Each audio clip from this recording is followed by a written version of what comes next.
નવી નવી રેસીપીઓ જોવા માટે મારી ચેનલ હર્ષા કુકિંગ ગુજરાતીને સબસ્ક્રાઈબ કરો અને લાઈક પણ આપો. વ્રત કે ઉપવાસમાં માત્ર આ એક વસ્તુ ખાઈ લો ને તો પેટ ભરાઈ જાય તેવા ટેસ્ટફુલ અને મજેદાર ફરાળી ભજીયા. આ ફરાળી ભજીયા સાથે આપણે સ્પેશિયલ ફરાળી ચટણી પણ બનાવવાના છીએ. તો ચાલો બનાવવાનું શરૂ કરીએ આજની રેસીપી ફરાળી ભજીયા. વિડીયો જોયા પછી જો તમને વિડીયો સારો લાગે ને તો આ વિડીયોને વધુને વધુ શેર કરી દેજો, લાઇક કરજો, કોમેન્ટ કરજો.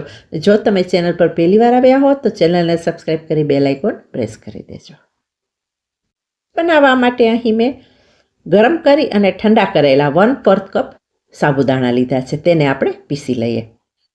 આ રીતે સાબુદાણા પીસવાથી તેનો ફાઇન પાવડર તૈયાર થાય છે. જુઓ, પાવડર એકદમ સરસ એવો તૈયાર થઈ ગયો છે.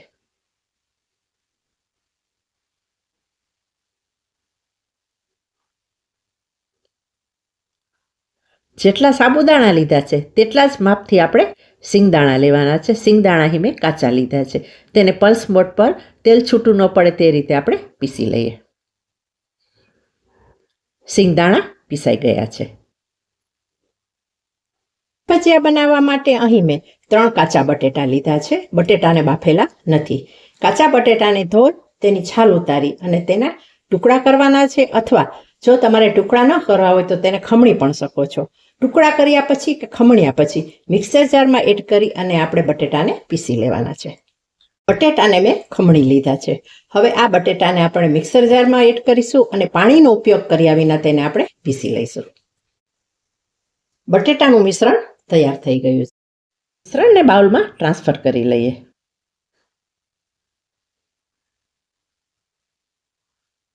આ મિશ્રણમાં આપણે સિંગદાણાનો ભૂકો,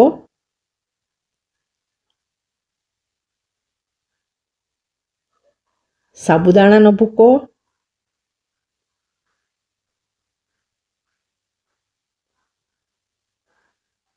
4 નંગ તીખા અને મોડા મિક્સ લીલા મરચાંના ટુકડા. લીલા મરચાંના ટુકડા ભજીયામાં આવશે ને તો ખૂબ જ ટેસ્ટી આ ભજીયા તૈયાર થશે. તમે તમારી રીતે જેટલી તીખાશ ખાતા હો ને તે રીતે મરચાંનું પ્રમાણ વધારી પણ શકો છો.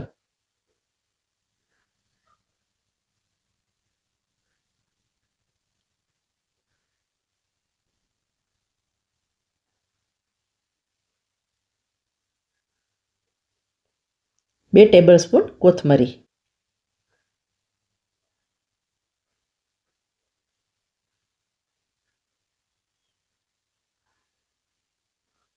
1 ચમચી મરી પાવડર.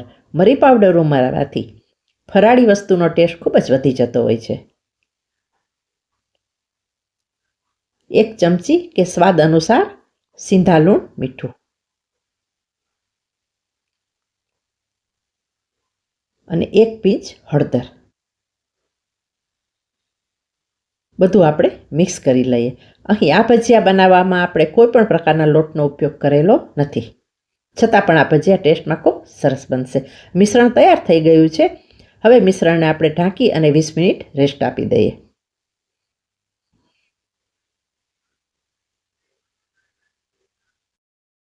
મિશ્રણ સેટ થઈ રહ્યું છે ત્યાં સુધી આપણે ફરાળી ચટણી બનાવી લઈએ. તેના માટે મિક્સર જાર લીધી છે અને તેની અંદર એડ કરી આપણે 5 થી 6 તીખા અને મોડા લીલા મરચાં. મરચાંનું પ્રમાણ તમારી રીતે તમારી તીખાશ પ્રમાણે એડજસ્ટ કરી લેવાનું. 3 આદુના ટુકડા,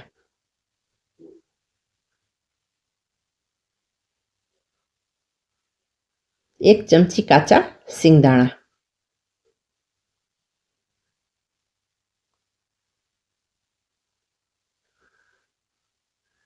1 વાટકી કોથમરી,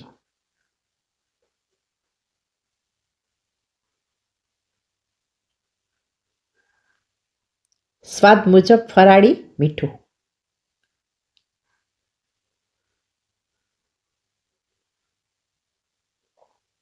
1/4 ટીસ્પૂન જીરું. ચટણીને વધારે સ્વાદિષ્ટ અને ચટપટી બનાવવા માટે ખાંડ ઉમેરી દઈએ, 1 ચપટી. 3 ચમચી દહીં નાખી અને આપણે પીસી લઈએ. અહીં ચટણી તૈયાર થઈ ગઈ છે. ત્યાં સુધીમાં આપણું બેટર પણ ફૂલી ગયું છે.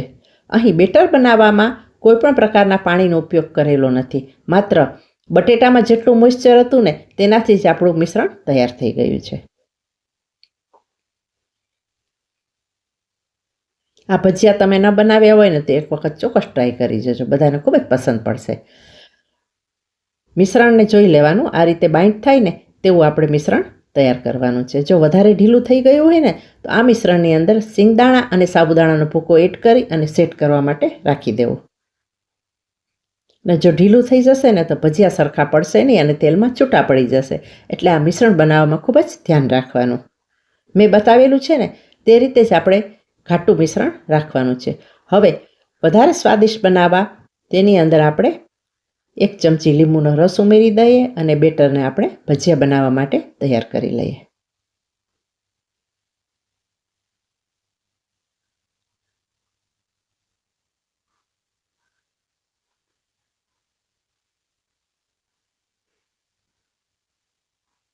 જો બેટર આપણે આવું આંગળીની મદદથી બંધાઈને તે રીતે કરવાનું છે, તેનાથી વધારે ઢીલું કરવાનું નથી. અહીં ભજીયાને તળવાના છે, તેના માટે ગેસ પર પેન ચડાવેલું છે અને તેલ મૂકેલું છે. તેલ ગરમ થઈ ગયું છે. ગેસની મીડિયમ ફ્લેમ પર આપણે ભજીયા પાડતા જઈએ અને તળતા જઈએ. ભજીયાને આ રીતે આંગળીની મદદથી શેપ આપી દઈએ. તમારે જે સાઇઝના ભજીયા કરવા હોય તે સાઇઝના તમે બનાવી શકશો. મીડિયમ ગેસની ફ્લેમ પર આપણે તળવાના છે, જેથી ઉપરથી ક્રિસ્પી બનશે અને અંદરથી પોચા, અને બધી રીતે સરસ કૂક થઈ જશે. 1 મિનિટ થશે ને એટલે ભજીયા પેન છોડવા માંડશે. જુઓ, ત્યાર પછી જ આપણે ભજીયાને ફેરવવાના છે.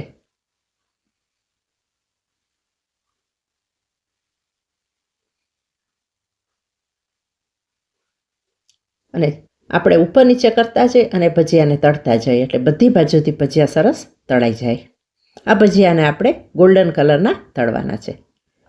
અહીં ભજીયા સરસ રીતે તળાઈ ગયા છે. હવે આ ભજીયાને આપણે કાઢી લઈએ અને બાકીના બધા જ ભજીયા આ રીતે આપણે તળી લઈએ.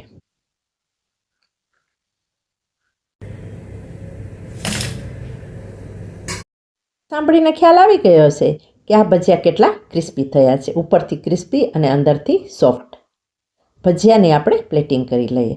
અહીં પ્લેટમાં ફરાળી ચટણી સાથે ભજીયાને સર્વ કરી દીધા છે. હવે મળીશું બીજી જ નવી રેસીપી સાથે.